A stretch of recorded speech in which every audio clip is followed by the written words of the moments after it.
নমস্কার, আমি গোপুর সংসার থেকে তোমাদের দিদি ফিরে এসেছে ভিডিও নিয়ে। তো সকল আমার বন্ধুদের আমি স্বাগত জানাই এবং ভালোবাসা দিয়ে আজকে ভিডিও আমি শুরু করলাম।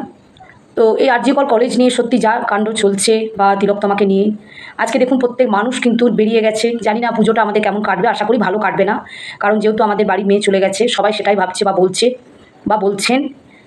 আজকে যদি আপনাদের যদি বাড়ি কেউ যেত সত্যি সবারই একই অবস্থা হতো। তো তারা কিন্তু আজ পথে নেমে গেছে, আন্দোলন শুরু করেছে এবং তারা চাইছে যে তারা যাতে সুবিচার পায় এবং তিলোত্তমার আত্মা শান্তি পাক। আর ভবিষ্যতে যেন ওই রকম তিলোত্তমার মতো কোনো মেয়ের ওই রকম অবস্থা না হয়, সেই জন্যও তারা কিন্তু এই আন্দোলন চালাচ্ছে। তারা কিন্তু কোনোভাবেই বন্ধ নেই, তাদের আন্দোলনে তারা কিন্তু কোনোভাবে পিছিয়ে যাচ্ছে না, তারা কিন্তু চালিয়ে যাচ্ছে। আর যারা এখনও বাড়িতে বসে আছেন তাদেরকে আমি বলবো বা সবাই বলবে তারা বেরিয়ে আসুন এবং কিছু বলুন, কারণ এটা তো সত্যি মেয়ে জাতিদের জন্য লড়াই, মেয়েদের জন্য লড়াই, প্রত্যেক মেয়ের জাতির সম্মানের লড়াই হয়ে উঠেছে। আজকে প্রত্যেক মেয়েরা দেখুন বেরিয়ে গেছে। বিশেষ করে মেয়েদিকে কিন্তু প্রতিনিয়ত প্রতি পদক্ষেপে কিন্তু আজকে অত্যাচারিত হতে হয় এবং কি বলবো, হেনস্থা হতে হয়, নির্যাতিত হতে হয়, অনেক কিছু হতে হয় তাদেরকে। কেন হবে? তারাও তো মানুষ। আমিও একজন মেয়ে, আমরাও তো মানুষ। আমরা তো আর পোকা বা অন্য কিছু নয় যে টিপে মেরে দেওয়া যাবে। তাদেরও কষ্ট হয়, তাদেরও দুঃখ হয়, তাদের যন্ত্রণা হয়, সেটা তো আপনাদেরকে বুঝতে হবে।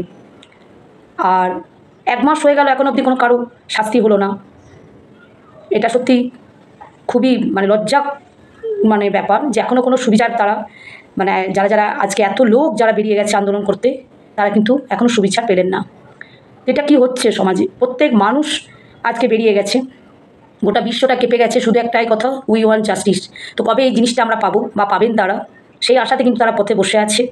আর যাতে ভবিষ্যতে তিলোত্তমার মতো আরও মেয়েদিকে না যেতে হয় সে চেষ্টাও তারা করছেন। এবং এই আন্দোলনটা শুধু মেয়েদের, মেয়ে জাতির, মেয়ের সম্মানের লড়াই, যাতে কোনো মেয়ের ভবিষ্যতে এইরকম দুর্দশা বা এইরকম নির্যাতিত না হতে হয় যে নির্মমভাবে তিলোত্তমাকে মারা হয়েছে। তারা মানুষ কিনা সেটা আমি আর বলতে পারছি না, আমার মুখ দিয়ে বেরোচ্ছে না যে তারা মানুষ। এইভাবে তারা ধর্ষণ করেছে একটা মেয়েকে। এবং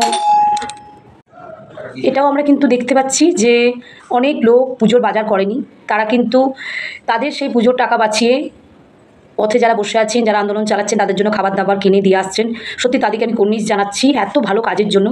আর সত্যি তো মানুষের পাশে না দাঁড়ালে কে দাঁড়াবে? তাই প্রত্যেক মানুষকে আমি কুর্নিশ জানাচ্ছি এবং সম্মান দিয়ে তাদেরকে আমি কি বলবো। আর একটা কথাও বলে রাখি যে সুবিচার তো পেতেই হবে, নাহলে তো সত্যি আমাদের কারোরই শান্তি নেই এবং তিলোত্তমার আত্মাও শান্তি পাবে না। তাই আমাদের সুবিচার চাই, এটাই সবার দাবি।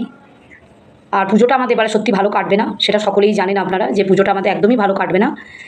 তো কারণ মনে আনন্দ না থাকলে কী করে পুজো ভালো হবে? তো যাই হোক, আজকে এইটুকুই। সকলে আপনারা ভালো থাকুন। আমি আবার পরের ভিডিও নিয়ে ফিরে আসছি। নমস্কার।